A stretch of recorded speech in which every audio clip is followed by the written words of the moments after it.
Welcome to this video. Today we'll guide you through on how to fix not secure or dangerous warning signs in Google Chrome. To demonstrate this, I've opened up Chrome and I've opened up a website to show you this error. So what this error says is that the site does not support a secure connection. So the browser, Google Chrome, is warning me. It is warning me because this website doesn't have the protocol of HTTPS, it's only HTTP. So it doesn't have the required security protocols that other normal websites has.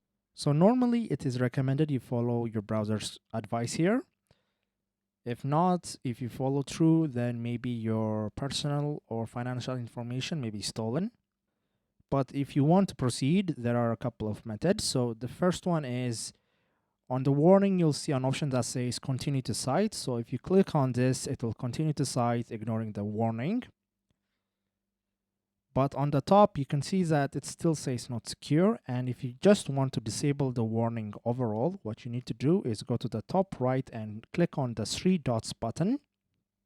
Then scroll down from the list of options and click on the option that says settings.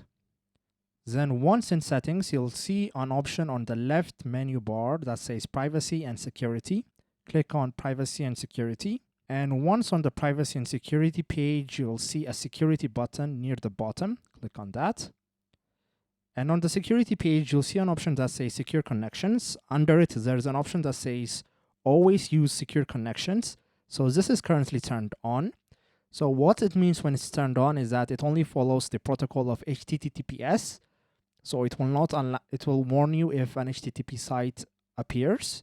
So if you turn this off, this warning will be turned off. So if I go back to the previous site and simply reload it, as you can see, the warning no longer appears. If I go back and enable the setting again, and if I try to reload the site again, it will warn me. So this is how you disable the warning on Google Chrome, but I must remind you that it is recommended to keep the warning enabled at all times to keep you secure. If this was helpful, please consider subscribing and leaving us a like. It really helps us out. See you next time.